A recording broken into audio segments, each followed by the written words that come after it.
Mesdames et messieurs, bonjour et merci de nous rejoindre sur ce nouveau numéro de votre page invitée sur SICA. Aujourd'hui, nous avons le plaisir de recevoir pour vous Madame Fatimata Sy. Elle est la directrice de l'unité de coordination du partenariat de Ouagadougou. Elle a accepté volontiers répondre à nos questions. Bonjour Madame Fatimata Sy. Bonjour. C'est un plaisir pour nous de vous recevoir sur notre émission. Merci beaucoup. Alors, le partenariat de Ouagadougou vient d'achever une caravane qui s'est tenue en Afrique de l'Ouest, je crois dans 3 pays, hein, le Niger, le Burkina et le Bénin. Est-ce que vous pouvez déjà nous dire un peu, c'était quoi l'objectif de cette caravane? Merci beaucoup. Merci de votre invitation à cette émission. Effectivement, on est à notre 3e édition en termes de caravane. Nous l'avons initiée en 2015 et puis là 2016 et nous sommes dans l'édition 2017. Et cette caravane nous a conduit au Niger d'abord. Nous avons passé quelques 3 jours. Puis au Burkina Faso, pareil, et nous l'achevons ici au Bénin. Par cette caravane, ce que nous cherchons, c'est de mettre ensemble les bailleurs de fonds clés du partenariat de Ouagadougou pendant un certain temps. Donc ça a été pendant 2 semaines où les bailleurs sont restés ensemble pour mieux discuter entre eux, pour discuter de leur stratégie, pour visiter dans chacun des pays leurs réalisations ou les réalisations qu'ils soutiennent. Je pense que ça, c'est quelque chose d'important. La deuxième chose, c'est que pendant cette caravane, dans chacun des pays, ça nous donne l'opportunité, les bailleurs ensemble, de discuter avec l'ensemble des parties prenantes qui accompagnent et qui œuvrent dans la planification familiale de chacun de ces pays-là, pour voir quelles sont les retombées de leur accompagnement du pays dans cette thématique-là. Et la 3e chose, c'est vraiment d'engager des discussions, puisque nous parlons de partenariat. Ce partenariat, c'est entre les bailleurs et les pays. Donc, dans chacun des pays, nous regardons et discutons avec les autorités, avec les parties prenantes, quelles sont les avancées, quels sont les boulots d'étranglement, et ensemble discuter des solutions à envisager pour aller de l'avant dans ce qui est prévu dans chacun des pays. Alors, assez concret hein, comme objectif pour cette caravane, est-ce que vous voulez bien nous dire un peu, ok, vous avez parcouru 3 pays, est-ce que vous pouvez nous faire l'état des lieux à chaque étape de cette caravane? Écoutez, on a commencé par le Niger. Et le Niger, sur les 9 pays du partenariat de Ouagadougou, c'est un pays où nous avons des normes sociales qui sont, je dirais, assez difficiles. Difficiles quand il s'agit d'aborder une thématique comme la planification familiale. Parce que n'oublions pas que c'est au niveau de ce pays où nous avons l'indice synthétique de fécondité plus élevé. Plus élevé du monde, je dirais, parce qu'on est à quelques 7,4 enfants par femme. Donc numéro 1 mondial en termes d'indice synthétique de fécondité. Mais nous avons vu au niveau du Niger, c'est qu'il y a des efforts qui sont au niveau des leaders et le chef de l'État en personne qui est très engagé sur cette question et de faire donc de la planification familiale un levier pour l'atteinte ou la capture du dividende démographique, parce qu'ils sont conscients que sans cela, tout ce qui est demande sociale ou l'atteinte de la demande sociale va être très difficile.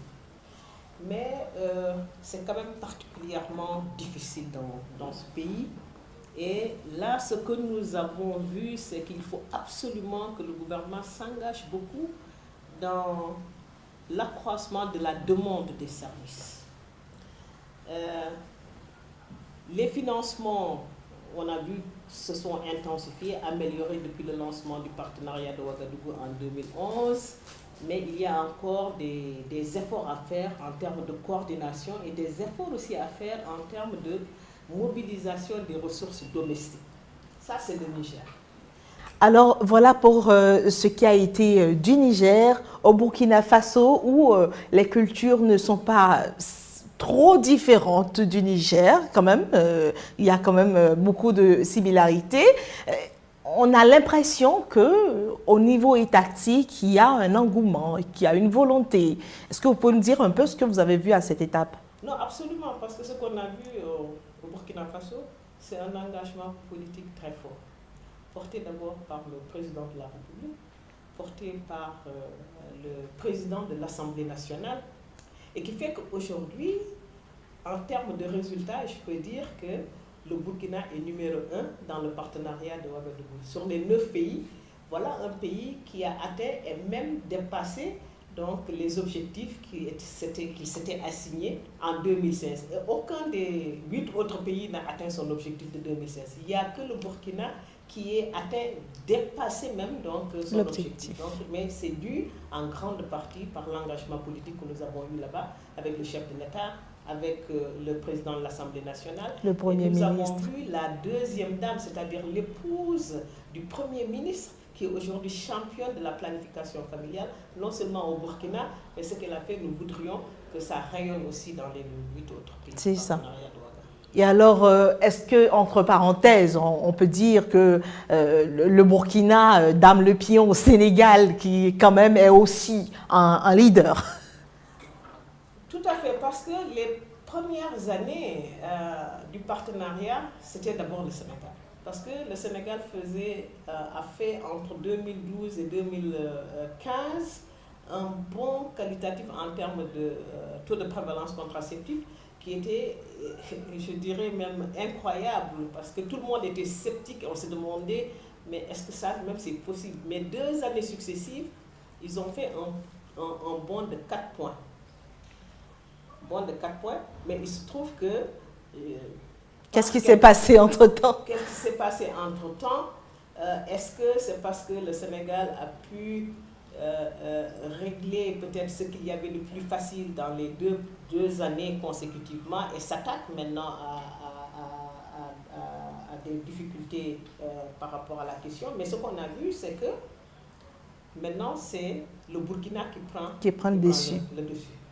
Alors, donc, dans cette caravane, après le Burkina Faso, vous avez mis le cap sur le Bénin et donc vous y avez passé 3 jours. Vous êtes au terme de votre séjour, en tout cas de la caravane. Est-ce que vous pouvez nous faire le point par rapport au Bénin? Quelle lecture faites-vous de la situation par rapport à la planification familiale?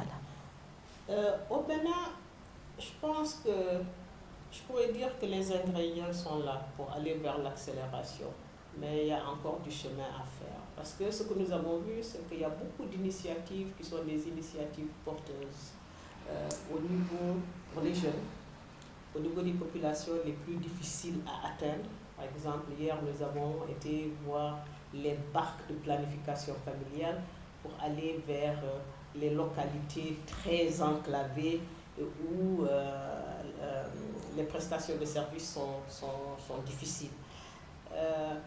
Mais ce qu'il faut au Bénin, je pense que s'ils ont fait en pilote des interventions qui sont des interventions porteuses, il est nécessaire maintenant pour le Bénin d'aller à l'échelle pour ces initiatives porteuses. La deuxième chose, ce que nous avons vu au Bénin, c'est aussi qu'il y a un effort à faire sur la disponibilisation des produits contraceptifs au niveau des structures de santé, parce que sans produit, il n'y a pas de service. Même si il y a une mobilisation, même s'il y a une sensibilisation, si les produits ne sont pas au niveau des structures, donc il n'y aura pas d'offre de service. Donc ça, je pense que c'est quelque chose sur laquelle le Bénin doit travailler, parce que le taux de rupture de stock est très, très, très élevé. Alors que ce n'est pas forcément parce qu'il n'y a pas les ingrédients, ou en tout cas les produits. Mais justement, c'est ça qui est paradoxal, parce qu'aujourd'hui, c'est que il y a beaucoup de produits que nous prenons du Bénin pour les transposer dans d'autres pays. Le Togo récemment a fait des demandes de produits au Bénin.